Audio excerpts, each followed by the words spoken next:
Oke, kita akan masuk dalam pembahasan inventory management, di mana inventory management ini adalah cara kita melacak dan mengontrol inventaris bisnis kita saat dibeli, diproduksi, disimpan, dan digunakan. Nah, dengan cara proses ini dapat memudahkan kita untuk mengatur seluruh aliran barang, mulai dari pembelian hingga penjualan, dan memastikan bahwa eh, barang kita selalu memiliki jumlah yang tepat, di lokasi yang tepat, dan pada waktu yang tepat. Nah, kita masuk dalam poin yang pertama, yaitu fokus pada perluasan pergerakan barang. Nah, di mana dalam proses ini, proses pergerakan barang yang terlibat itu mempunyai 4 pergerakan, di mana eh, yang pertama yaitu tentang penerimaan barang dalam konteks proses pengadaan dan produksi. Yang kedua tentang permasalahan dari barang tersebut dalam konteks pemenuhan dan proses produksi. Yang ketiga tentang transfer saham. Dan yang keempat tentang transfer posting. Poin yang selanjutnya yaitu pergerakan barang melibatkan jenis pergerakan tertentu. Nah, untuk menentukan pergerakan barang tersebut memiliki dua cara, yaitu yang pertama kita harus menentukan informasi yang dibutuhkan untuk mengeksekusi gerakan dan akun besar yang mempengaruhi pergerakan barang tersebut. Poin selanjutnya, kunci dari tingkat organisasi adalah lokasi penyimpanannya, di mana yang dimaksud dari hal tersebut ialah eh, pembentukan hubungan dengan pabrik agar terjalin kerjasama yang baik. Nah, poin selanjutnya, untuk mencari data master yang paling relevan, yaitu yang pertama kita harus menguasai materi dan juga mengetahui tampilan bahan tanaman atau penyimpanan data dari pabrik tersebut. Slide selanjutnya. Nah, kita masuk dalam good receipt, di mana proses ini merupakan dokumen yang berfungsi sebagai informasi penerimaan bahan ke gudang atau penerimaan stok dari vendor atau pabrik. Di mana poin yang pertama yaitu pergerakan bahan ke dalam persediaan. Nah, di mana dalam proses ini eh, terjadi penerimaan barang yang dikarenakan adanya penerimaan barang dari vendor atau dari hasil produksi, sehingga terjadi kenaikan barang dalam proses ini. Poin yang selanjutnya dapat berlangsung selama proses produksi. Yang dimaksud ialah jika barang tersebut masih tersedia dari toko tersebut, maka akan diperdagangkan. Tetapi sebaliknya jika barang tersebut tidak tersedia dari toko itu, maka akan dilakukan persediaan kembali. Poin selanjutnya yaitu dapat menghasilkan pembuatan dokumen akuntansi material dan keuangan untuk proses produksi dan inventory management dan warehouse management. Poin selanjutnya dapat memposting tanda terima barang tanpa mengacu pada pesanan, yaitu penerimaan awal persediaan dan tanda terima yang tidak direncanakan. Slide selanjutnya, kita masuk dalam good issue, di mana poin yang pertama ini yaitu menghasilkan penurunan persediaan. Nah, yang dimaksud yaitu terjadi perdagangan barang kepada pelanggan sehingga terjadi pengeluaran barang yang mengakibatkan penurunan persediaan. Nah, poin selanjutnya dalam proses pemenuhan ini menunjukkan pengiriman barang jadi atau barang dagangan ke pelanggan yang bertentangan dengan pesanan penjualan. Poin selanjutnya dapat dalam proses produksi mencerminkan pengeluaran bahan baku barang setengah jadi ke pesanan produksi. Poin selanjutnya itu bisa tidak direncanakan, yaitu terjadi ketika pesanan produksi tidak ada, dan sebagai contoh pelanggan dapat mengembalikan bahan tanpa pengaturan sebelumnya. Poin selanjutnya, bahan dapat ditarik untuk konsumsi internal, yaitu bahan produksi dapat digunakan untuk konsumsi pribadi atau konsumsi sehari-hari. Slide selanjutnya. Oke, kita masuk dalam transfer posting, di mana poin yang pertama ini digunakan untuk mengubah status atau jenis bahan dalam stok. Nah, yang dimaksud ialah kalau orang ingin memesan sesuatu pasti orang ingin mengetahui informasi dari barang yang orang ingin pesan. Dimana jika kita ingin membelinya, maka orang harus mengetahui detail dari produk tersebut. Contohnya kalau barang itu kualitasnya bagus, maka orang tertarik untuk beli. Kalau barang kualitas buruk, maka tidak tertarik untuk dibeli. Nah, poin selanjutnya 4 status saham biasa, di mana yang pertama penggunaan tidak terbatas. Nah, yang dimaksud ialah tidak terbatas untuk para pengguna dalam menggunakan barang tersebut, baik di kalangan anak-anak maupun di kalangan orang tua. Nah, saham yang kedua yaitu dalam pemeriksaan kualitas. Nah, yaitu sedang melakukan pemeriksaan keadaan barang sebelum akan dikirim. Apakah barang tersebut masih layak untuk dikirim atau tidak. Untuk itu terjadi proses pengecekan terlebih dahulu untuk kenyamanan bersama. Nah, saham selanjutnya yaitu diblokir, di mana menghapus proses pesanan dari pelanggan untuk mendapat keuntungan sendiri, di mana yang kita ketahui bahwa di saat ini online shop yang awalnya memberikan tawaran yang begitu besar dan menarik kepada pelanggannya sehingga terjadi proses pembelian produk tersebut. Tetapi ketika sudah melakukan proses pembayaran, pelanggan tersebut langsung diblokir dan langsung dihapus semua data proses pesanan dari pelanggan tersebut. Nah, saham yang keempat, yang terakhir yaitu sedang transit, di mana barang yang dipesan sedang dalam pengiriman dan tinggal menunggu estimasi kedatangannya ke rumah kita. Dan poin selanjutnya yaitu dapat digunakan dalam situasi lain yaitu yang tidak selalu melibatkan gerakan fisik material. Nah, di mana transfer posting juga bisa tidak disertai dengan gerakan fisik material, yaitu dengan cara melibatkan inventaris, yaitu menyimpan produk di fasilitas pelanggan. Slide selanjutnya akan dijelaskan oleh teman saya.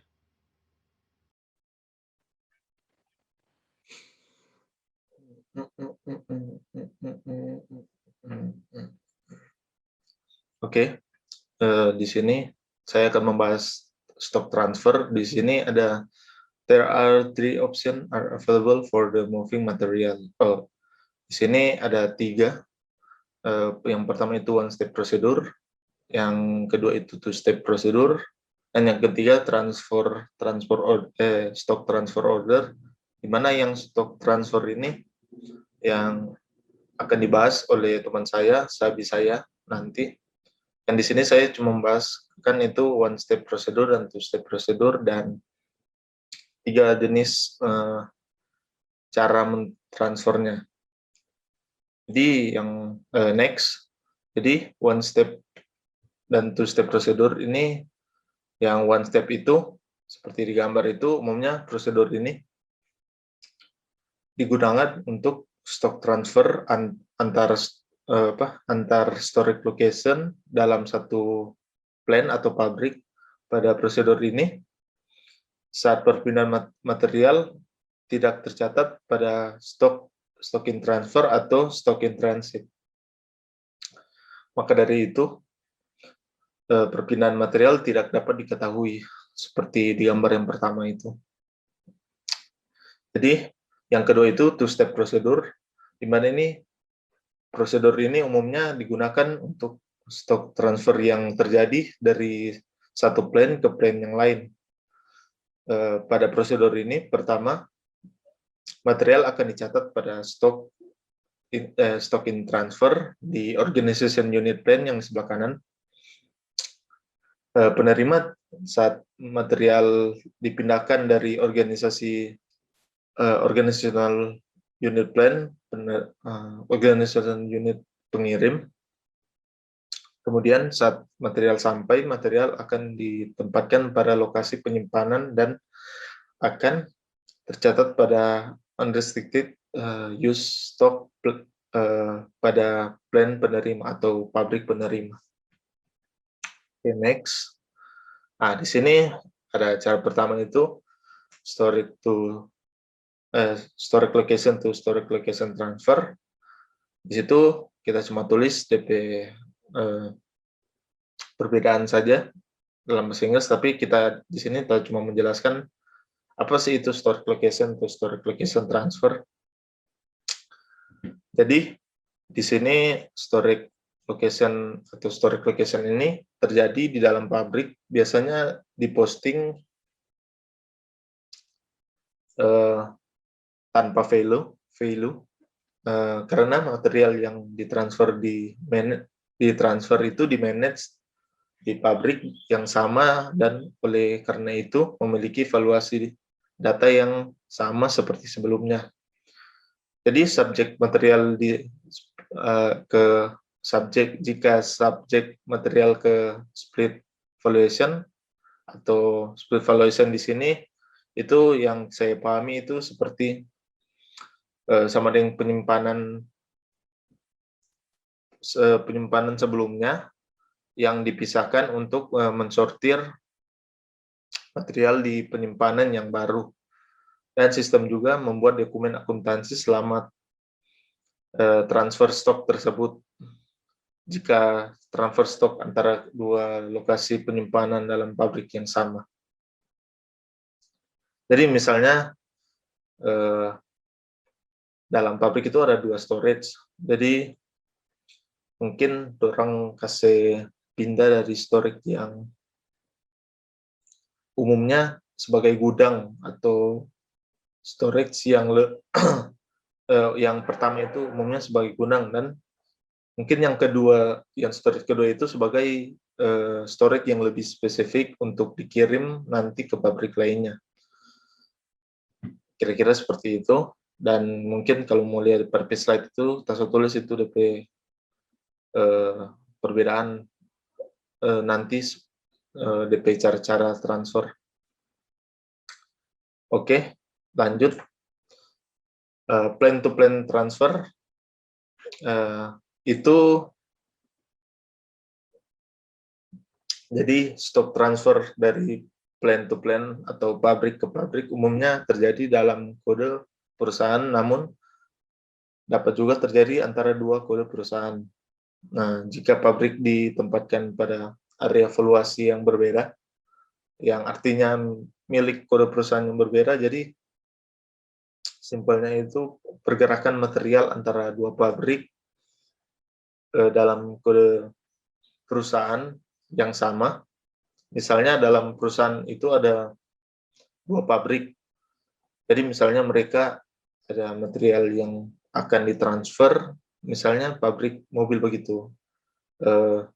Kalau pabrik mobil kan ada rangka dan bodi itu. Jadi dari pabrik bodi itu, rangka itu sendiri dan pabrik bodi itu sendiri. Jadi mungkin dibuat dari pabrik A, DP rangka dan bodi, tapi nanti akan ditransfer ke pabrik B untuk dipasang lampu dan lain-lain, setir, pokoknya habis cuma rangka dan bodi saudara mau kirim, pas di pabrik dompet pabrik B itu orang mau bikin DP finishing dan begitu. Oke, lanjut. Kira-kira seperti itu yang plan to plan transfer. Di situ juga ada yang kita kasih DP, mungkin ada sama dengan kelebihan kekurangan sih. Oke, lanjut. Dan di sini company to company code transfer. Jadi company code to company code transfer atau transfer kode perusahaan ke kode perusahaan itu mungkin sama dengan plan to plan, pergerakan material antara dua pabrik yang sama, bedanya dalam kode perusahaan yang berbeda. Di sini mungkin kalau kita pakai gambaran, mungkin sama sedikit yang di plan to plan, tapi mungkin kita ambil contoh yang berbeda atau lain, karena perusahaannya akan ditransfer ke perusahaan yang berbeda. Jadi kita ambil contoh misalnya perusahaan itu berjalan dalam industri elektronik lah begitu, dan tidak mungkin toh itu dos dari dorang yang bikin sendiri, mungkin ada dari perusahaan yang apa dorang bikin sendiri. Jadi mungkin dorang kerjasama dengan perusahaan dos begitu, atau perusahaan box. Jadi yang membuat dong P-box atau DOS itu dari perusahaan lain. Jadi dorang dari itu perusahaan, misalnya itu perusahaan elektronik itu, dan perusahaan itu perusahaan A lah, kamu bilang, dan perusahaan B itu perusahaan box lah begitu. Jadi orang transfer itu dari perusahaan box ke perusahaan elektronik, di mana nanti akan masuk ke pabrik elektronik dari dorang. Kan kalau di perusahaan itu baru jadi DP elektronik, misalnya HP begitu toh, baru jadi DP HP lah, baru belum ada DP box. Jadi dorang minta dari perusahaan yang dorang kerja sama dari box itu bikin akan box buat dorang, nanti akan masuk ke pabrik mereka untuk dikemas semua material dari banyak elektronik yang tidak ada kemasan sampai ada box atau kemasan untuk dijual nanti supaya hasilnya lebih maksimal. Mungkin itu saja dari saya, dari bagian stock transfer. Mungkin ada juga stock transfer, cuma itu bagian dari teman saya. Mungkin itu dari saya. Terima kasih. Oke, baik, terima kasih. Pada part ini saya akan menjelaskan tentang stock transport order, atau saya singkat saja dengan STO. Nah, STO ini adalah satu sistem yang bisa menghandle perpindahan barang dari satu pabrik ke pabrik lainnya. Nah, di sini ada 3 tipe skenario STO yang akan saya coba jelaskan, yaitu STO without delivery, yang kedua STO with delivery, dan yang ketiga STO with delivery and billing. Nah, perlu diingat teman-teman bahwa di part sebelumnya teman saya sudah menjelaskan tentang prosedur satu langkah dan juga prosedur dua langkah. Nah, ini juga akan digunakan di dalam STO. Nah, pada slide selanjutnya ada alur atau flow dari STO without delivery yang sudah kami taruh di situ. Di situ bisa dilihat bahwa ada public buyer dan juga public seller. Public seller ini selaku vendor yang menyediakan barang untuk public buyer. Nah, langkahnya di sini yang pertama STO dibuat di public buyer atau public penerima, yang kemudian pabrik pemasok atau public seller di situ memposting masalah barang atau goods issue ke dalam sistem STO ini, yang kemudian material akan dipostingkan ke transit stock, yang bisa dilihat di situ. Transit stock itu ada di public buyer atau pabrik penerima. Langkah selanjutnya adalah penerimaan barang dicatat di dalam sistem, yang kemudian sistem akan memperbarui stok yang ada di pabrik buyer. Nah, begitu tentang STO without delivery. Kita masuk pada skenario yang berikutnya, yaitu STO with delivery atau dengan pengiriman. Nah, STO with delivery ini bisa memungkinkan untuk digunakannya prosedur satu langkah ataupun prosedur dua langkah. Nah, di sini yang pertama, pabrik pengirim terlebih dahulu akan membuat dokumen pengiriman sebelum barang akan diterbitkan. Nah, fungsi dari dokumen ini adalah untuk mengambil, mengemas, dan juga mengirimkan bahan ke pabrik buyer atau ke pelanggan. Nah, setelah dokumen pengiriman dibuat, tugas pengiriman seperti pengambilan barang, pengepakan barang harus segera diselesaikan, dan kemudian masalah barang atau good issue akan diposting ke sistem STO. Nah, sama seperti proses tadi, material akan diposting ke transit stock yang ada di pabrik buyer. Nah, di sini sebenarnya admin dari sistem bisa melihat atau mengontrol pengiriman barang melalui sistem. bisa mengontrol barang melalui sistem SAP. Nah, kemudian proses selanjutnya penerimaan barang dicatat lagi di dalam sistem dan sistem memperbarui stok di pabrik penerima, sama seperti skenario sebelumnya. Oke, kita lanjut ke skenario selanjutnya, yaitu STO with delivery and billing. Nah, tadi dua skenario tadi cocok digunakan untuk mengirimkan barang ke dalam satu perusahaan yang berbeda, tapi berbeda dengan STO delivery and billing ini.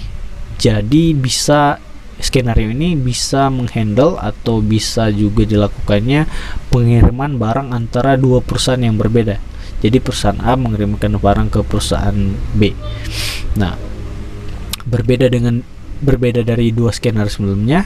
Pertama, STO dibuat, dan di dalam STO itu di pabrik penerima, pabrik buyer, STO dibuat di pabrik buyer, tapi juga harga pembelian dimasukkan dalam STO berdasarkan kondisi harga dan catatan info. Nah, sebagai tanggapan, pabrik pemasok kemudian akan membuat dokumen pengiriman. Sama seperti skenario tadi, proses pembuatan dokumen pengirimannya.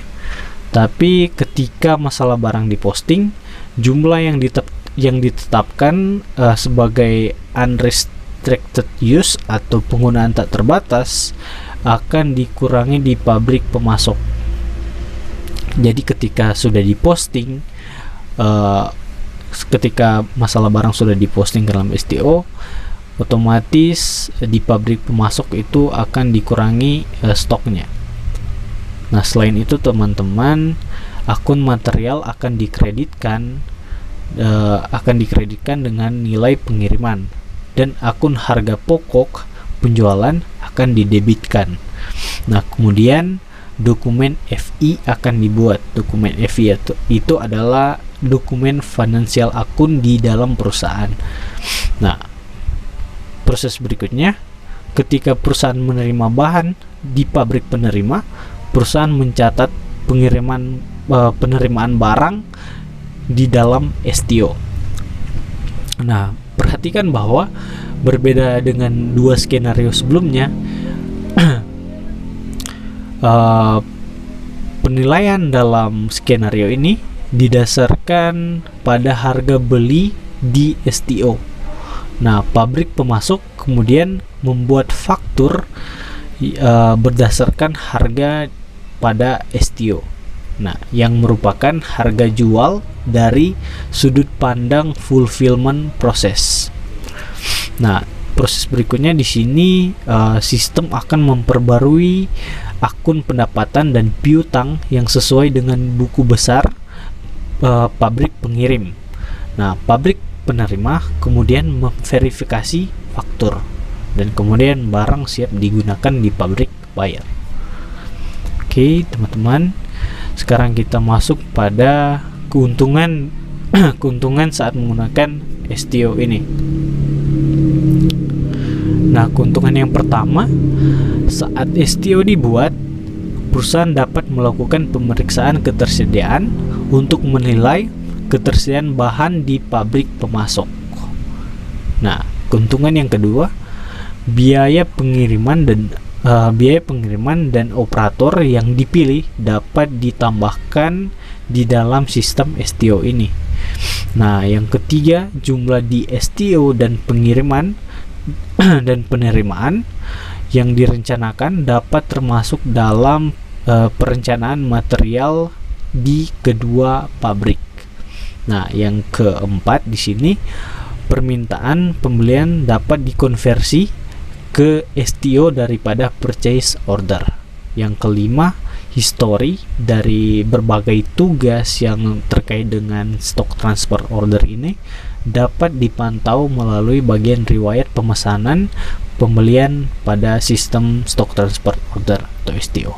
Yang terakhir, keuntungan yang terakhir dari menggunakan STO ini adalah barang dapat diterima dalam kondisi status yang berbeda. Di sini dalam kondisi status yang berbeda ada seperti kualitas inspeksi dan juga stok yang telah diblokir. Nah, jadi dengan menggunakan STO bisa untuk menerima barang dengan status yang berbeda. Jadi bisa dikelompokkan di sini. Terima kasih atas kesempatan. Sekarang kita akan lanjut pada part berikutnya. Oke, sekarang kita akan masuk dalam organizational data in warehouse management. Saya akan membahas sedikit tentang apa itu warehouse management.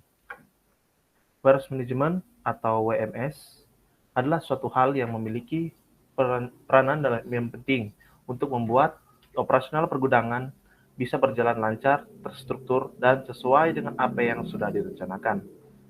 Nah, untuk fungsinya adalah sebagai suatu tempat penyimpanan barang untuk bahan baku produksi atau hasil produksi.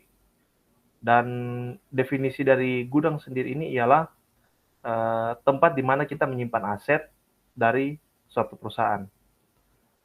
Nah, kita akan membahas di sini kunci dari data organisasi adalah gudang. Mengapa? Karena di situ, seperti yang saya jelaskan tadi, adalah tempat untuk menyimpan hampir semua aset-aset yang ada di suatu perusahaan akan tersimpan dalam gudang. Nah, gudang ini dikaitkan dengan satu atau beberapa kombinasi lokasi pabrik dan penyimpanan. Nah, hubungan antara lokasi penyimpanan dan gudang terhubung dengan antara proses inventory management dan proses warehouse management. Nah, untuk hubungannya itu, di bagian inventory menjadi proses awal pasokan bahan baku dan dikelola untuk dialirkan ke proses selanjutnya, yakni bagian warehouse. Nah, di dalam warehouse, pasokan bahan baku ini akan dikelola menjadi beberapa subbagian yang berbeda-beda. Itulah hubungannya yang akan terjadi dalam antar lokasi penyimpanan dan gudang. Dan saat ini kita akan bahas tentang aturan-aturan yang harus kita lihat saat menghubungkan gudang ke lokasi penyimpanan. Yang pertama, gudang harus terhubung ke setidaknya satu lokasi penyimpanan. Yang kedua, gudang dapat dihubungkan ke lokasi penyimpanan di beberapa pabrik. Dan ketiga, lokasi penyimpanan hanya dapat dihubungkan dengan ke satu gudang. Nah, dan gudang dibagi menjadi area yang lebih kecil secara hierarki. Ya, maksudnya secara hierarki ini penyimpanan yang bahan yang paling sangat bervalue atau sangat bernilai akan disimpan di paling atas, dan yang tidak terlalu value akan disimpan ke yang bawah. Nah, baru ada storage type, kita akan bahas sebentar, dan ada storage section and picking area dan storage bin. Kita akan next slide, kita akan masuk ke storage type. Nah, di storage type adalah pembagian gudang berdasarkan karakteristik ruang, bahan, atau aktivitasnya.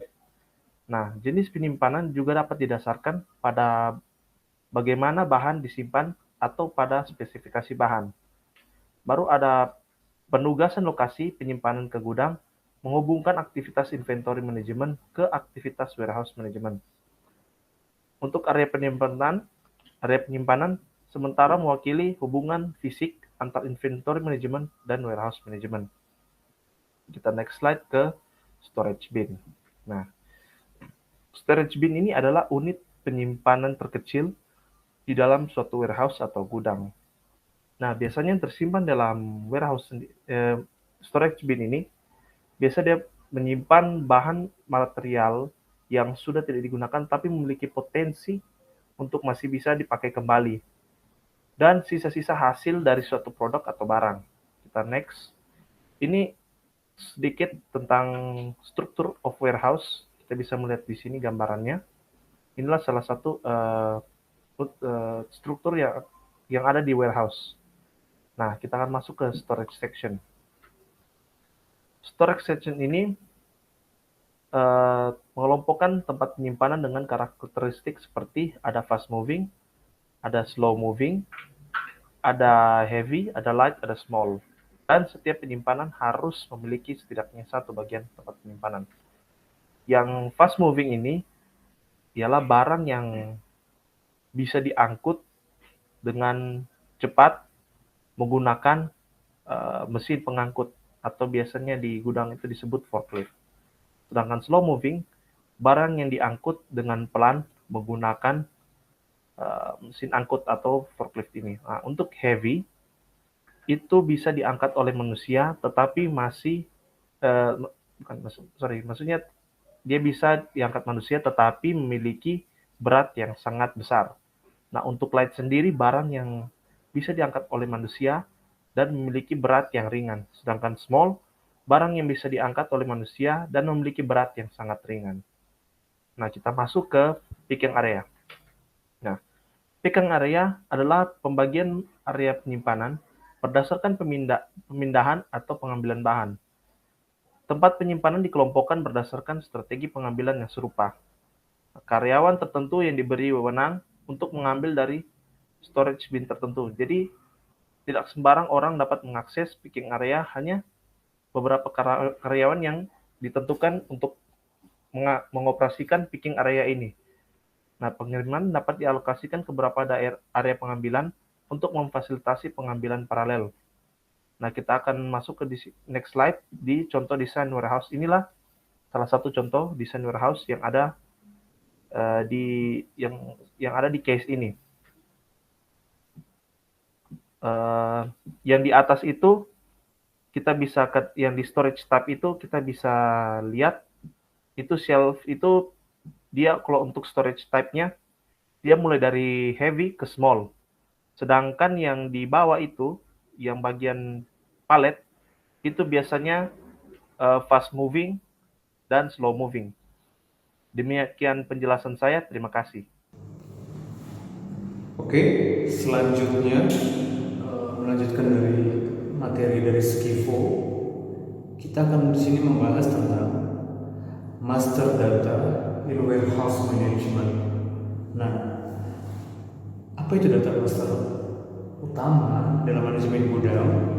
Yaitu adalah master material dan penyimpanan dari storage bin. Storage bin itu nanti kita akan jelaskan selanjutnya.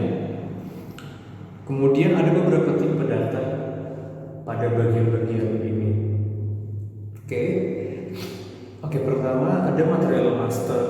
Nah, di material master ini adalah merupakan tingkat organisasi yang relevan dengan tampilan manajemen gudang dari data master itu. Ada pertama ada gudang yang jelas, terus pabrik dan tipe penyimpanan. Nah, berikutnya ada 3 jenis data yang relevan dalam tampilan manajemen gudang gitu yang biasa ada di perusahaan. Pertama, ada basic data. Kedua, ada data yang digunakan untuk mendefine dari penempatan pertama stok dan removal strategis, kayak pertama stok datang ditempatkan di situ, lalu karena itu bergerak data itu atau produk itu di situ juga memakai removal strategis, jadi penghapusan data di situ. Oke, ketiga ada data yang akan ditempatkan di storage bin yang kita bahas tadi. Nah, ketika material itu datang dan ada beberapa jenis materi, disitulah di storage bin lah itu akan di mana dia akan ditempatkan begitu. Nanti kita akan jelaskan selanjutnya lebih detail. Nah, di slide ini adalah storage bins. Jadi storage bins itu apa? Storage bins itu adalah tempat penyimpanan yang paling terkecil dalam unit suatu gudang. Jadi sebuah material atau apa itu kan pasti ada bahan-bahannya lagi dan segala macam. Dan itu dipisahkan secara kuantum begitu dan secara fisik. Nah, di situ tempat penyimpanan itu dapat bervariasi dari dalam ukuran wadah kecil ya, terus sampai area besar kayak semacam palet. Jadi ada produk dan palet gitu yang dipisah-pisahkan begitu. Nah, berikutnya di sini ada gambar ada gambar dari yang sebelah kiri itu adalah contoh quants. Nah, quants itu, istilah dari quants itu adalah tempat jumlah material yang ada pada storage bin. Itu disebut quants. Jadi tempat dan jumlahnya yang ada di storage bin itu quants. Lalu di sebelah kanan, nah, jadi untuk penempatan storage bin teman-teman, itu tidak asal sembarang letak begitu. Mereka itu punya, tapi biasanya apa kita lanjut ya? Nanti kita balik kembali ke ini supaya saya deh, begini aja. Di gambar ini saya akan menjelaskan bahwa di sini ada rak, ada shelf, ada rak, terus baris sama stacks-nya. Jadi material yang sudah masuk di storage bin itu akan dibagi-bagi sesuai raknya, barisnya, tingkatannya, stacks-nya berapa begitu. Nah, jadi ini tidak sembarang asal diletakkan atau ditempatkan begitu saja, tapi setiap perusahaan ada aturan sendiri sih, saya pikir. Oke, berikutnya, nah ini yang kita akan membahas secara detail. Pertama begini, yang di gambar atas bin 1, bin 2 itu ada pertama bin 1 material A. Nah, itu ibaratnya di bin 1 itu ada material A. Nah, misalnya di material A, begini ya, bagaimana jelaskannya? Kayak gini, misalnya satu produk sudah jadi akan ditaruh, diletakkan di gudang begitu. Bukan produk. Kayak bahan material dari vendor. Kan pabrik itu membutuhkan pabrik lain begitu, membutuhkan vendor untuk mengantarkan materialnya kepada pabrik tujuan. Nah, pabrik utama ini ketika dia menerima barang tersebut, pertama akan melewati sistem pemeriksaan begitu sebelum masuk storage bin. Nah, pada saat storage bin dan itu gudang, itu ada jenisnya. Kita ambil contoh karena saya pernah ada berada di sebuah pabrik. Saya melihat di pabrik itu ada pertama raw material mentah. Nah, itu gudang raw material itu bukan cuma satu guys, tapi ada 3. Jadi pertama ada raw material, dan raw material itu dibagi 3. Pertama ada liquid material yang berjenis bahan cair, terus ada auxiliary material yang kaleng, terus ada satu lagi pokoknya ada gudang satu lagi itu kita lupa jenis gudangnya, kita jarang main gudang itu.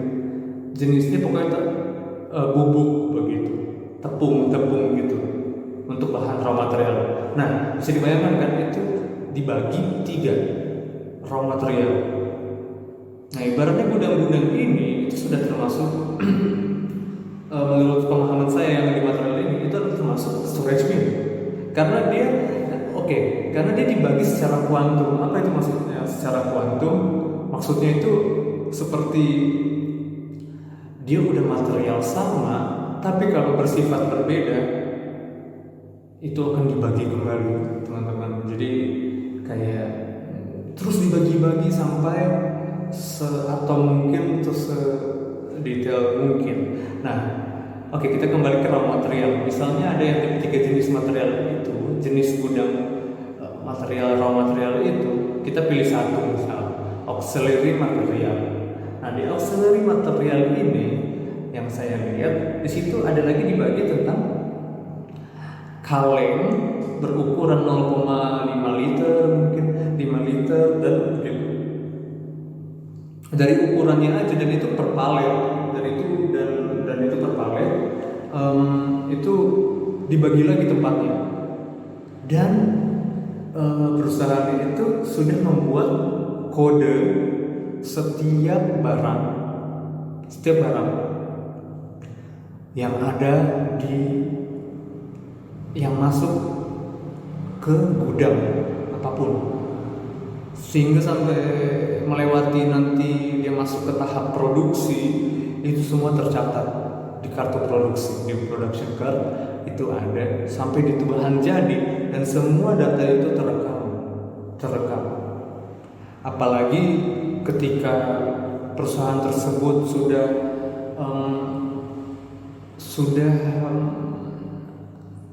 ada ISO tentang manajemen mutu 9001 misalnya salah satunya, itu dia pasti untuk penyimpanan data produk. Nah, data itu nggak main-main. Nah, itu kita mau bilang tentang data di sini itu berkesinambungan dengan produk, karena mereka itu data dan produk itu memang saling berkaitan gitu. Jadi yang saya pahami tentang storage bin ini, jadi kuantitasnya itu dibuat itu sesuai kebutuhan oleh sistem ERP. Pertama sesuai kebutuhan organisasi itu bagaimana kan. Jadi saat material itu dipindahkan ke dalam storage bin. Nah, jadi setelah kuans dibuat, rak itu dibuat, kayak rak itu dibuat. Nah, nanti jumlah material itu di dalam storage bin itu bisa ditambah atau dikurangi, itu berdasarkan tentang movingnya barang, pergerakan barang, dan itu sampai peletakan barang itu bisa ditentukan juga, ada faktornya, ini slow move atau fast moving begitu, itu ada aturannya juga. Yang saya tahu ada aturannya, supaya untuk sebenarnya ide ERP ini membuat, ada salah satunya bagaimana manajemen gudang. Itu idenya pertama, supaya pergerakan itu, cycling itu tidak terputus sesuai pergerakan dan efektif begitu. Jadi kayak ada pegawai baru misalnya, menjadi admin gudang.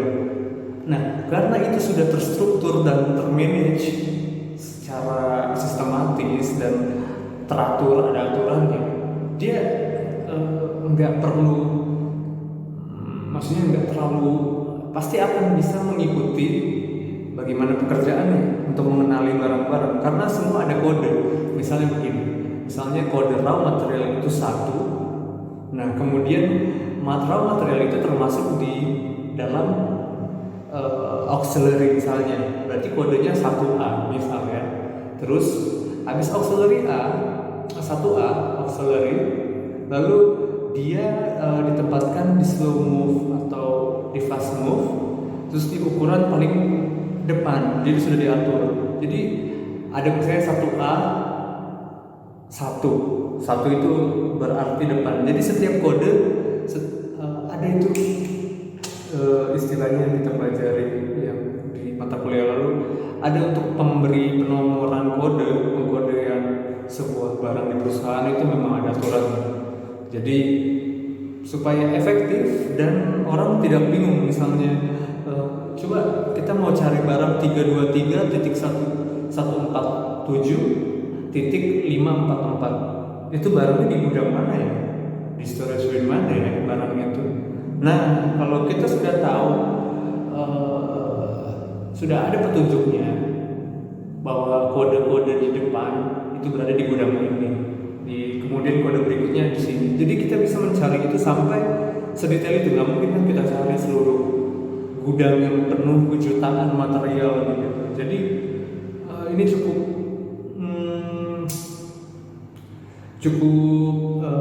menarik untuk manajemen, dan itu pasti setiap nanti ada orang bekerja di pabrik, dia pasti mau tidak mau dia mengetahui alurnya, pasti mengetahui alur dari vendor ke gudang bagaimana, pasti dia akan melihat itu.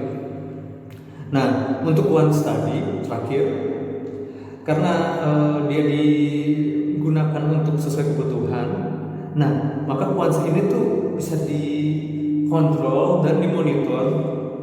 Jadi storage bin-nya dalam ini itu sebagai transaksi data. Nah, jadi di sini tuh ada hubungan dari quants dan storage bins. Jadi barang itu masuk di storage bins atas pada quants, lalu berikutnya keluar gitu. Jadi itu termasuk ada pencatatannya untuk transaksi data. Oh iya, ini adalah merupakan tambahan untuk gambar yang ada di bawah. Untuk penjelasan tadi adalah merupakan perumpamaan untuk tata letak, bagaimana sih supaya tata letak itu diatur begitu secara garis besar. Jadi saya menggunakan tata letak setiap material yang ada di gudang, dan saya rasa untuk di storage bin sesuai gambar itu pun halnya sama. Nah, kemudian untuk yang gambar di bawah, bin 1, bin 2, di bin 1, material A, batch 5, material A, batch 6. Nah, jadi itu memang dipisahkan yang kita bilang tadi secara kuantum, secara detail sekali. Kalau istilahnya bisa dibilang atom dan subatom material itu ada di situ, kayak semacam Moore pun bisa dihitung dan nanti malah bahkan di audit bisa di storage bin ini. Nah, seperti yang Skivo bilang, itu di storage material di storage bin ini adalah barang-barang yang berpotensi untuk dikelola kembali untuk diproduksi gitu. Maksudnya berpengaruh di produksi.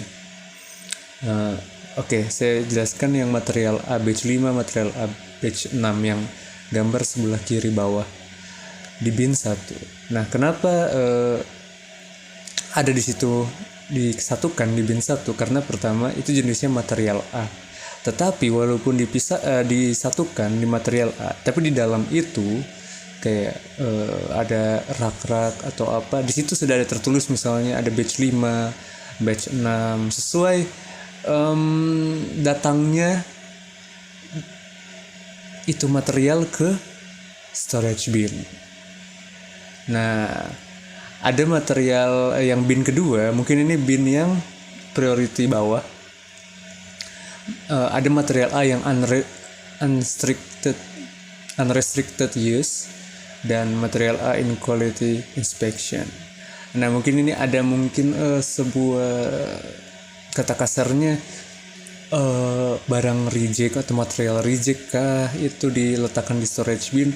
Tetapi misalnya ada barang material yang reject atau tidak sesuai standar QC itu kalau dibilang itu quality control, misalnya tidak sesuai, dia akan diproduksi kembali. Tapi ada kasus itu tidak bisa dilakukan produksi lagi karena mungkin produksi bulan itu sangat padat, jadi produksi ini, dan kebetulan ini juga tidak urgensi juga untuk pengiriman, jadi memang untuk kepentingan untuk menambah stok di gudang sales goods. Nah, disinilah storage bin diletakkan di storage bin. Di situ bisa dipantau di storage bin itu, mana ya yang kemarin yang reject, apakah bisa di cycling ulang, diproduksi ulang maksudnya. Nah, di situ ada inspeksi di kualitas lagi di storage bin. Jadi dibagi lagi walaupun materialnya sama jenis A. Tapi seperti tadi perbedaan batch, ada unrestricted use dan in quality inspection. Oke, hanya itu tambahan dari saya. Selanjutnya akan dibawakan oleh teman saya. Baik, saat ini saya akan menjelaskan mengenai proses in warehouse management. Nah, dalam gambar ini kita bisa melihat gambar ini mengilustrasikan tentang langkah-langkah dalam proses manajemen warehouse. Nah, biasanya proses manajemen warehouse ini dikaitkan dengan pergerakan barang atau biasa disebut dengan goods movement dalam proses lain seperti procurement, fulfillment, production, dan manajemen inventory. Nah, di sini saya akan singgung sedikit mengenai procurement, fulfillment, production, dan manajemen inventory. Nah, procurement itu adalah pengadaan atau bisa disebut dengan pengadaan, itu adalah proses kegiatan untuk pemenuhan atau penyediaan kebutuhan dan pasokan barang atau jasa di bawah kontrak atau pembelian langsung untuk memenuhi kebutuhan bisnis. Nah, kemudian fulfillment atau biasa disebut dengan pemenuhan, secara sederhana adalah pemenuhan proses dalam penjualan sehingga mampu mendapatkan kepuasan bersama. Kemudian production. Nah, inilah suatu kegiatan yang dikerjakan untuk menambahkan nilai guna suatu benda atau menciptakan benda baru sehingga lebih bermanfaat dalam memenuhi kebutuhan. Nah, kemudian manajemen inventory ini adalah proses pengelolaan dan pengontrolan atas persediaan barang atau produk yang akan didistribusikan oleh perusahaan kepada konsumen. Nah, diskusi kita sebelumnya dalam bab ini, pergerakan barang atau goods movement ini adalah kegiatan manajemen inventory. Namun, ketika perpindahan barang ini melibatkan lokasi penyimpanan yang dikelola oleh warehouse, diperlukan langkah-langkah tambahan untuk memindahkan bahan ke dalam atau keluar dari tempat penyimpanan gudang. Nah, dalam kebanyakan kasus, pergerakan barang manajemen inventory ini secara otomatis akan menghasilkan transfer requirement. Nah, transfer requirement ini digunakan untuk merencanakan pergerakan material masuk dan keluar dari warehouse. Next. Nah, selanjutnya ini plan warehouse movement. Nah, tadi kita sudah sempat singgung mengenai transfer requirement. Nah, apa sih ini transfer requirement? Jadi ini merupakan dokumen yang berfungsi untuk merencanakan pergerakan barang dengan menggunakan warehouse management system. Dengan membedakan antara perencanaan dan pelaksanaan suatu pergerakan barang. Kita dapat langsung mengetahui apakah suatu pergerakan barang perlu tetap dijalankan atau transfer requirement is open, atau sedang dijalankan is created, atau sudah diselesaikan atau is confirmed. Next. Berikutnya data.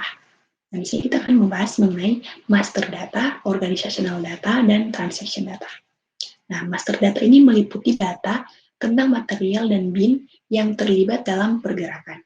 Master data juga adalah data yang digunakan sebagai acuan untuk melakukan proses pada pengelolaan data sebuah sistem atau aplikasi. Master data juga digunakan untuk mengelola data pelanggan, supplier, akun, aset, karyawan, outlets, serta gudang pada perusahaan tersebut. Kemudian organizational data ini adalah data yang terkait dengan karakteristik dasar organisasi. Organizational data ini meliputi klien, kode perusahaan, pabrik, lokasi penyimpanan, dan nomor gudang. Kemudian transaction data ini adalah data yang menggambarkan suatu kejadian berkaitan dengan transaksi organisasi dan mencakup data yang ditangkap. Misalnya, ketika suatu produk dijual atau dibeli. Nah, data transaksi ini meliputi bahan yang akan dipindahkan, jumlah, tanggal, jenis transfer itu put away, pick, atau transfer, dan sumber kebutuhan. Next. Yang berikutnya adalah task atau tugas. Nah, tugasnya itu membuat transfer requirement dan membuat posting change notice. Nah, pembuatan persyaratan transfer manual. Sebuah pusat kerja di departemen produksi membutuhkan sejumlah bahan biaya overhead. Dalam hal ini, pengguna secara manual membuat transfer requirement di warehouse management. Selanjutnya, jumlah material yang dibutuhkan dipindahkan dari gudang ke area penyimpanan interim penerbitan barang, yang juga dikenal sebagai area distribusi. Pergerakan fisik dilakukan dengan perintah transfer, yang dibuat oleh sistem menggunakan informasi yang terdapat dalam kebutuhan transfer. Kemudian, membuat posting change notice. Nah, inilah permintaan untuk mengubah status materi. Misalnya dari dalam pemeriksaan kualitas menjadi penggunaan yang tidak dibatasi. Akhirnya transfer requirement dapat dibuat secara manual untuk memfasilitasi pergerakan internal dari bahan dari suatu tempat ke tempat lain di dalam warehouse. Next. Yang terakhir, outcomes atau hasil. Nah, hasil dari langkah ini adalah transfer requirement atau posting change notice. Perhatikan bahwa tidak ada dampak financial accounting. Nah, pada investment management, dampak financial accounting ini terjadi pada saat dilakukan perpindahan barang. Pada saat itu, inventaris investment management bertambah atau berkurang dan dampak financial accounting itu dicatat. Terima kasih atas kesempatan yang diberikan. Saya akan membahas tentang execute warehouse movement. Execute warehouse movement dapat mengeksekusi perubahan posting secara langsung setelah membuat permintaan gudang dari jenis perubahan posting. Hal ini dapat dilihat dari status perpindahan barang dari permintaan gudang. Perubahan posting yang direncanakan untuk didasarkan pada permintaan gudang juga dapat memiliki tugas gudang terkait untuk transfer stok. Pada saat ini kita dapat melihat tabel step dari execute warehouse movement. Yang pertama yaitu triggers. Tabel pembuatan transfer order atau perintah transfer umumnya dipicu baik oleh syarat transfer atau oleh pemberitahuan perubahan posting. Kita masuk ke slide berikutnya, yaitu data. Pada gambar, kita bisa melihat ada 4 hal yang terlibat atau yang memegang peran dalam pembuatan perintah transfer atau transfer order, yaitu yang pertama, master data, yang kedua, organisasional data, yang ketiga, transaction data, dan keempat, user input. Ke slide berikutnya, yaitu adalah task atau tugas. Tugas dari execute warehouse movement adalah membuat perintah transfer yang dapat dilakukan secara manual ataupun dengan menggunakan ERP. Apabila dibuat secara manual, maka pengguna harus memilih dokumen referensi yang sesuai, melakukan verifikasi data yang terdapat dalam dokumen, dan kemudian membuat pesanan apabila menggunakan ERP, pengguna hanya harus menyediakan dokumen referensi karena ERP bisa secara otomatis membuat transfer order. Ke slide berikutnya. Oke, saya akan menambahkan penjelasan tentang task pada execute warehouse movement. Nah, di gambar ini sebetulnya task-nya, apa yang dia kerjakan itu adalah bagaimana kita membuat transfer order atau enggak perintah untuk transfer itu. Nah, untuk pembuatan execute untuk transfer order ini itu bisa dibuat secara manual atau dengan sistem ERP. Tapi kalau misalnya mereka membuat itu secara manual, yang jelas penggunanya itu memilih dokumen referensi yang sesuai. Nah, harus di recheck lagi itu referensinya sesuai atau tidak. Terus harus juga diverifikasi dalam dokumen ini. Dan kemudian barulah TO-nya terbuat begitu. Nah, di sini ada transfer requirement, posting change notice, material document, delivery document, no source document. Nah, itu tuh semua akan sebuah variabel ini itu untuk pembuatan transfer order itu. Nah, misalnya di bagian dokumen referensi ya tidak tersedia gitu misalnya. Nah, atau tidak digunakan, jadi pengguna ERP ini yang akan membuat TO ini harus menyediakan semua data pokoknya yang tergantung dalam dokumen referensi. Jadi ya harus ada requirements itu sih. Nah, kemudian sistem ERP ini juga dapat membuat TO secara otomatis sih. Tetapi jika ada dokumen referensi, ibaratnya sistem ERP ini dia bisa gampang kalau dokumen referensi ini gitu. Terus data-datanya ini dan dia akan misalnya sesuai apa yang sudah di-set, dia dapat membuat TO secara otomatis. Nah, pokoknya sistem juga bisa dikonfigurasi secara otomatis, membuat TO. Pokoknya intinya memenuhi kriteria lah. Misalnya kayak tanggal transfernya gitu. Nah, dan akhirnya nanti kan karena kita berbicara tentang ERP, sistem ERP ini dapat diprogram untuk langsung membuat transfer order ini setelah dan sesegera mungkin otomatis setelah materi-materi dokumen data gitu atau pengiriman keluar gitu itu langsung sudah memenuhi kriteria dan langsung dibuat oleh sistem ERP. Kurang lebih seperti itu. Terima kasih. Lanjut tentang outcomes. Yaitu outcomes atau hasil dari execute warehouse movement adalah perintah transfer. Ketika perintah transfer dibuat, dokumen referensi yang digunakan untuk menghasilkan perintah transfer diperbarui untuk menunjukkan bahwa langkah ini telah selesai.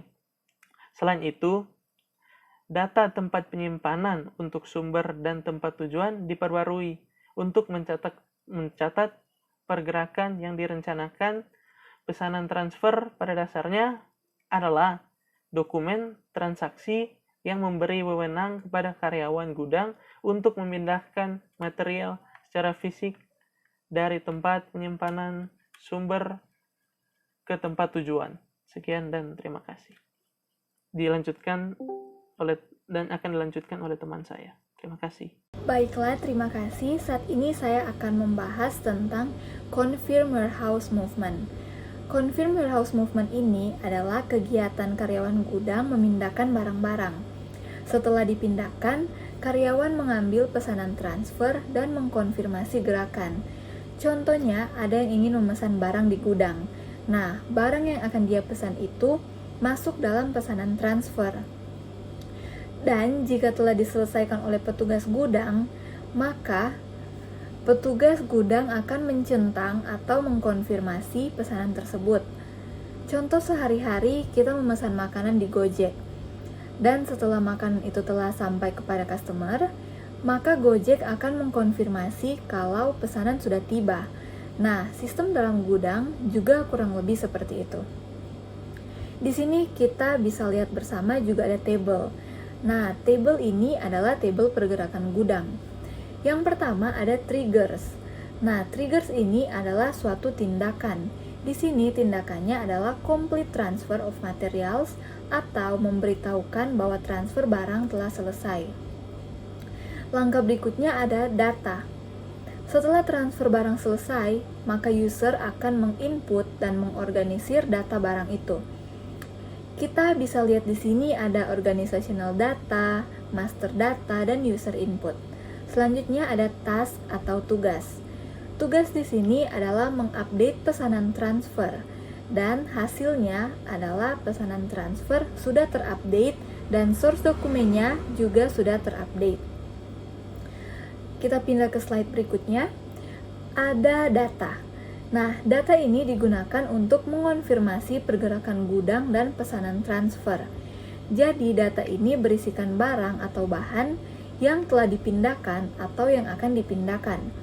Jadi, jika petugas ingin mengonfirmasi pergerakan gudang dan pesanan transfer, maka mereka harus menggunakan data agar karyawan yang lain tahu mana barang yang belum, yang sudah, atau yang akan dipindahkan. Lalu ada tugas. Nah, tugas karyawan gudang di sini adalah yang pertama, mereka memindahkan barang.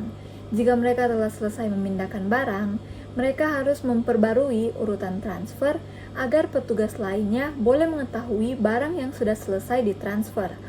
Dan barang yang akan mereka pindahkan harus dimasukkan dalam perintah transfer atau di dalam sistem, dan setelah itu pesanan disimpan. Lalu ada hasil. Nah, ketika petugas telah menyelesaikan tugas mereka dan juga pergerakan gudang telah dicatat, maka sistem ERP dengan otomatis memperbarui dokumen referensi yang terkait seperti pengiriman dokumen, persyaratan transfer, dan memposting pemberitahuan perubahan yang semuanya itu merupakan sebuah fakta yang mana menyatakan bahwa transfer material itu telah selesai mereka lakukan. Dan yang saya jelaskan di sini adalah proses manajemen gudang secara umum, dan bagian selanjutnya akan dijelaskan oleh teman saya. Saya akan membahas warehouse management in procurement. Arti dari procurement ini sendiri adalah pengadaan.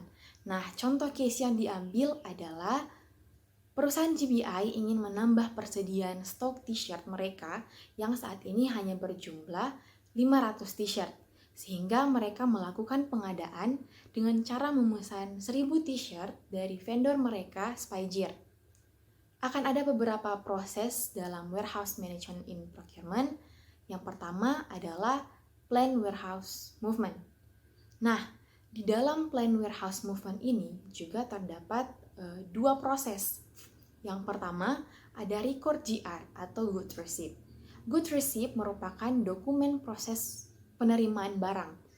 Perlu diketahui bahwa proses pengadaan ini melibatkan penerimaan barang dari vendor dan barang ini akan ditempatkan ke dalam lokasi penyimpanan tertentu.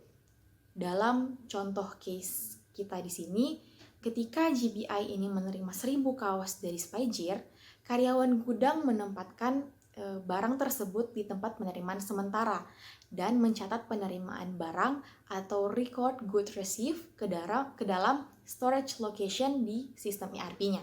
Seperti yang kita lihat di gambar, setelah melakukan purchase order akan ada record GR.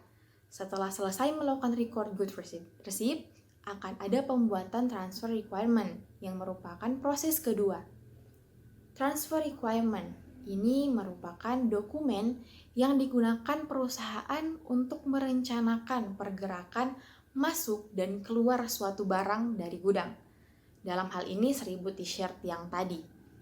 Transfer requirement dibuat oleh aktivitas inventory management dan berfungsi sebagai penghubung informasi antara proses pengadaan dan proses pengelolaan gudang. Setelah melakukan record goods receipt tadi, maka transfer requirement akan otomatis dibuat oleh sistem. Slide selanjutnya merupakan proses yang kedua, yaitu execute warehouse movement. Di dalam execute warehouse movement, ini kita akan meng-create transfer order. Transfer order sendiri merupakan dokumen yang digunakan untuk mengeksekusi gerakan pemindahan barang. Ketika semua sudah siap untuk melakukan pemindahan dari tempat penyimpanan sementara ke storage bins, maka karyawan akan membuat transfer order. Dalam case ini, karyawan akan mentransfer 1000 t-shirt dari area penyimpanan sementara ke specific storage bins. Dokumen referensi untuk pemindahan ini adalah transfer requirement dan good receipt yang telah dibuat sebelumnya. Dengan begitu, sistem ERP ini akan mengusulkan nomor bin tujuan kemana karyawan dapat menempatkan t-shirt di storage bins. Slide selanjutnya yang merupakan tahap akhir, yakni confirm warehouse movement. Di dalam confirm warehouse movement ini, kita akan confirm transfer order. Nah, karyawan gudang GBI diberi kewenangan untuk secara fisik memindahkan t-shirt dari area penyimpanan sementara ke storage bins. Setelah langkah ini selesai, maka transfer order akan diperbarui untuk mengonfirmasi jumlah dan lokasi penyimpanan. Dalam contoh kami di sini, t-shirt ini dipindahkan dari area penyimpanan sementara ke dalam tempat penyimpanan yang diusulkan oleh ERP system di transfer order. Karyawan kemudian akan memperbarui transfer order untuk menunjukkan bahwa 1000 t-shirt sudah dipindahkan. Bisa kita lihat pada tabel tersebut di interim storage area terdapat 1000 t-shirt yang dipesan oleh pihak GBI. Pada tahap execute tidak menunjukkan perubahan jumlah t-shirt. Baru setelah masuk di tahap confirm di mana transfer order sudah diperbarui dan dikonfirmasi, maka terlihat perubahan di mana warehouse bins menunjukkan peningkatan stok dari 500 menjadi 1.500 dan pada interim storage area menjadi 0. Mungkin sekian pembahasan saya, selanjutnya akan dijelaskan oleh teman saya. Baik, sekarang Tora masuk di bagian warehouse management in fulfillment atau manajemen gudang dalam pemenuhan. Oke, untuk menggambarkan bagaimana cara kerja manajemen gudang dalam pemenuhan, di sini Tora akan memakai salah satu skenario GBI. Jadi skenarionya seperti ini. Rocky Mountain Bikes atau boleh Tora singkat RMB yang merupakan pelanggan GBI telah mengorder atau memesan sebanyak 50 sepeda. Yang mana sepeda-sepeda ini akan dikirimkan dari pabrik GBI yang berada di San Diego dan akan dikirimkan dalam satu kali pengiriman. Di sini, teman-teman boleh lihat pada gambar di samping ini, di kolomnya yang kedua, di sini Tora mengasumsikan bahwa GBI memiliki persediaan sebanyak 500 sepeda sebelum proses pengiriman dijalankan. Next, Tora masuk di bagian Plan Warehouse Movement. Jadi di slide ini ada satu gambar yang mengilustrasikan bagaimana step-step atau langkah-langkah dalam proses fulfillment. Kalau teman-teman perhatikan di gambar ini, pembuatan outbound delivery akan memicu aktivitas warehouse management. Sedangkan dalam hal procurement atau pengadaan, persyaratan transfer memiliki fungsi sebagai penghubung informasi antara proses inventory management dan proses warehouse management. Dan hal lain yang memiliki peran di sini yaitu dokumen pengiriman. Oke, Tora balik lagi ke skenario yang tadi. Pertama-tama, setelah GBI mendapat orderan dari RMB, mereka kemudian akan menanggapinya dengan membuat sales order. Setelah selesai membuat sales order, GBI kemudian akan membuat outbound delivery yang nantinya akan memicu kebutuhan untuk memindahkan 50 sepeda dari storage bin ke interim shipping storage untuk pengiriman ke pihak RMB. Oke, di slide selanjutnya, di sini Toram boleh lihat di kolom yang ketiga, di bagian storage location dan warehouse bin-nya tidak menunjukkan perubahan jumlah apapun, karena memang di bagian plan warehouse movement sini belum terjadi pergerakan fisik. Setelah plan warehouse movement, sekarang orang lanjut ke bagian execute warehouse movement. Setelah karyawan siap, karyawan gudangnya siap untuk mengambil bahan dari gudang, karyawan tersebut kemudian akan membuat transfer order berdasarkan dokumen pengiriman. Berdasarkan Torampe skenario kali ini, sang karyawan ini akan membuat transfer order untuk mengambil sebanyak 50 sepeda dari gudang. Di sini teman-teman boleh lihat di DP kolom yang keempat, belum terjadi perubahan apapun karena memang di sini belum terjadi pergerakan fisik. Sekarang Tora next ke bagian selanjutnya yaitu confirm warehouse movement atau konfirmasi pergerakan gudang. Setelah transfer order tadi selesai dibuat, karyawan gudang kemudian akan mengambil sepeda dari storage bin dan menaruhnya ke interim shipping storage. Dan kemudian karyawan gudang akan memperbarui transfer order yang tadi untuk menuliskan bahwa mereka telah mengambil sebanyak 50 sepeda dari warehouse bin dan menempatkannya di interim shipping storage. Nah, di titik ini barulah pergerakan fisik terjadi. Akibatnya boleh orang lihat di kolom yang kelima, 450 sepeda berada di warehouse bin, sedangkan 50 sepeda lainnya berada di area interim storage. Sedangkan kalau orang perhatikan pada bagian storage location, jumlahnya masih tetap sama, yaitu masih tetap 500. Setelah transfer order tadi diperbarui, kemudian transfer order itu akan dikonfirmasi dan disimpan. Sekarang 50 sepeda sudah dapat dikirimkan ke pihak RMB. Kemudian GBI akan memposting good issue, dan proses fulfillment ini dapat dilanjutkan dengan pengiriman invoice dan juga payment. Nah, sekarang orang fokus di bagian kolomnya yang ke-6. Di sini setelah tadi DP good issue diposting, maka inventories gudang akan menunjukkan bahwa telah terjadi pengurangan di area interim storage dan juga storage location. Keduanya sama-sama berkurang 50 karena tadi telah terjadi pengiriman 50 sepeda ke pihak RMB. Yang perlu orang perhatikan di sini adalah bahwa dalam warehouse management procurement, total stok yang berada di warehouse inventory jika ditambahkan dengan stok yang ada di interim storage, maka totalnya akan selalu sama dengan total stok di bagian location inventory. Untuk bagian selanjutnya akan dijelaskan oleh teman saya. Baik, terima kasih. Pada saat ini kita akan masuk dalam Warehouse Management in Production. Pada chapter sebelumnya, dijelaskan bahwa proses produksi melibatkan masalah barang, yaitu ketika bahan mentah dan barang setengah jadi dikeluarkan untuk pesanan produksi. Dan penerimaan barang, yaitu ketika barang jadi ditempatkan ke dalam penyimpanan. Nah, proses produksi memicu proses manajemen gudang yang terjadi di dua tempat, seperti yang ditunjukkan pada gambar. Pesanan produksi menghasilkan persyaratan transfer untuk bahan yang ditempatkan ke area penyimpanan sementara dan dibuat secara otomatis oleh sistem. Nah, setelah proses produksi selesai dan dikonfirmasi, barang jadi langsung ditempatkan ke dalam gudang. Jadi, ini merupakan langkah-langkah utama dalam proses produksi. Baik, kita masuk dalam slide selanjutnya. Kita masuk pada Warehouse Management in Stock Transfer. Selain skenario yang telah kita bahas, dalam kegiatan warehouse management juga diawali dengan transfer saham dan posting transfer. Sebelumnya topik ini kami sudah membahas, tapi dalam konteks yang berbeda, yaitu manajemen inventaris. Nah, pada gambar ini mengilustrasikan ada 5 skenario di mana transfer stok yang melibatkan pergerakan gudang dapat terjadi. 4 skenario pertama melibatkan pergerakan antara dua lokasi penyimpanan dan proses inventaris manajemen ini bertanggung jawab untuk mengelola inventaris di tingkat lokasi penyimpanan. Akibatnya, keempat skenario ini akan membutuhkan transfer saham yang dimulai di inventaris manajemen. Ketika pergerakan barang ini melibatkan lokasi penyimpanan yang dikelola oleh gudang, maka persyaratan transfer akan secara otomatis dihasilkan oleh sistem ERP.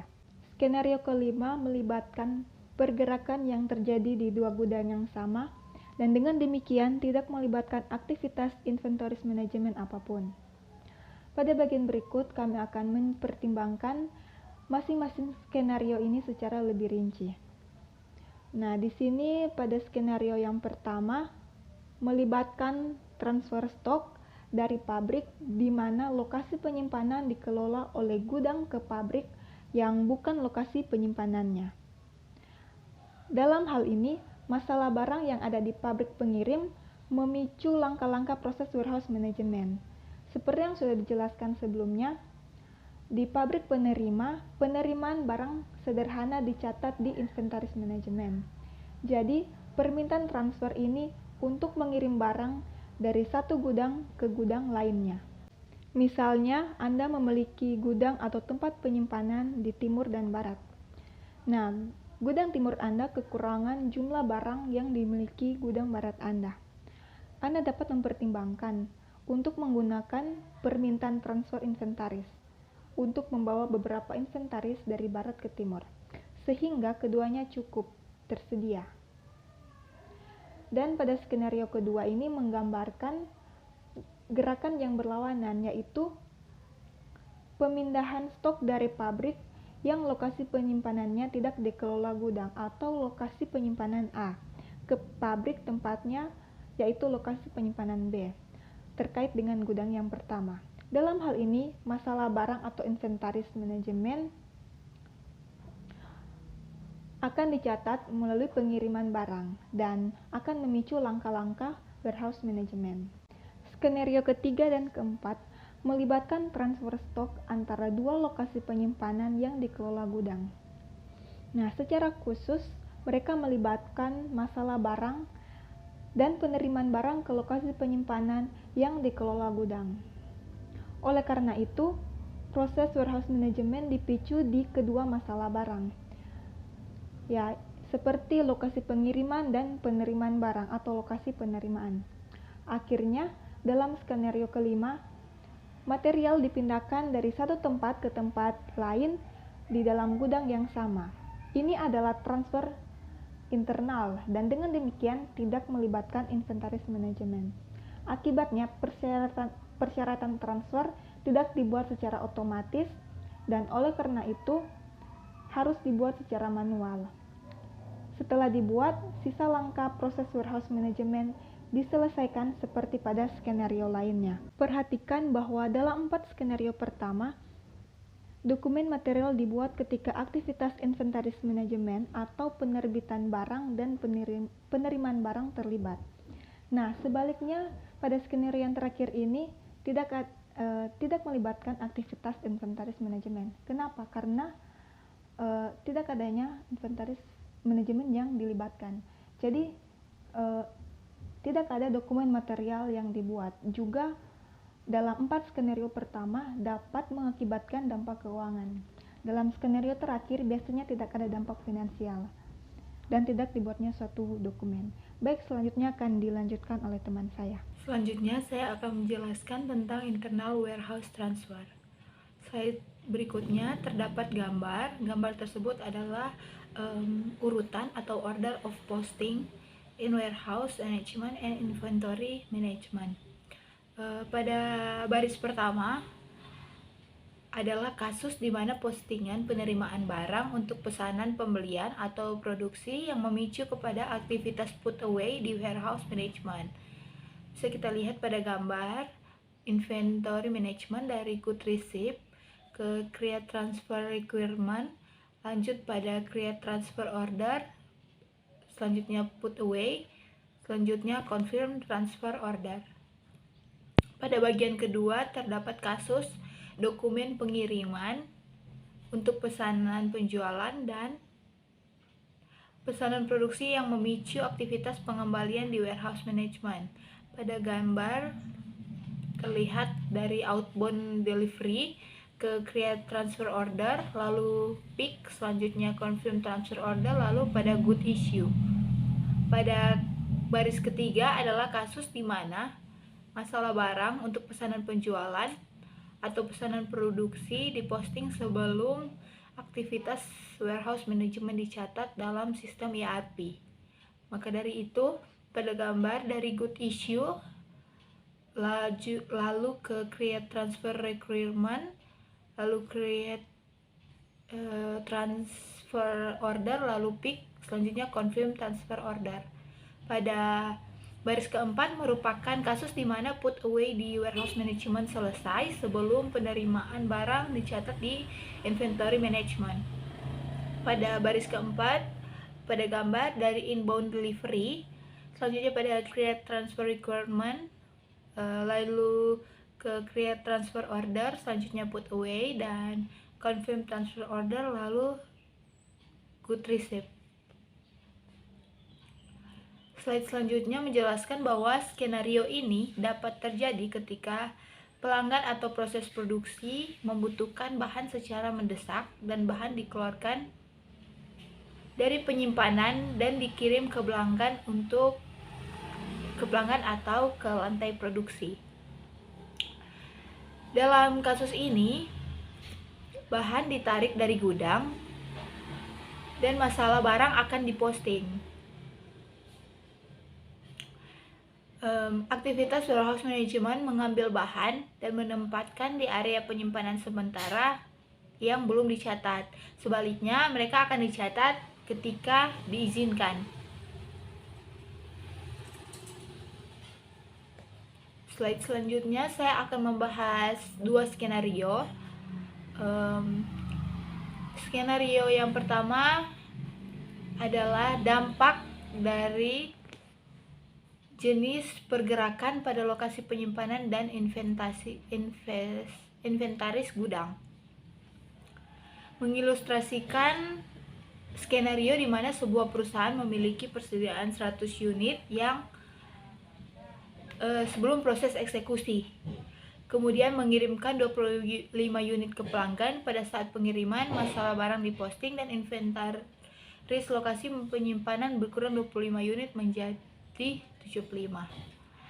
bisa dilihat pada slide selanjutnya terdapat tabel di mana pada storage location dan prior to process execution terdapat angka 100 yang menandakan bahwa persediaan 100 unit sebelum proses eksekusi. Kemudian karena perusahaan mengirimkan 25 unit kepada pelanggan dan inventaris berkurang dari 25, maka pada inventory management activity menjadi 75 karena telah dikurangi 25. Dan untuk menjaga lokasi inventory management activity dan warehouse management activity tetap sama, maka pada item storage area di inventory management activity dikurangi angka 25 agar warehouse management activity dan inventory management activity menjadi 75.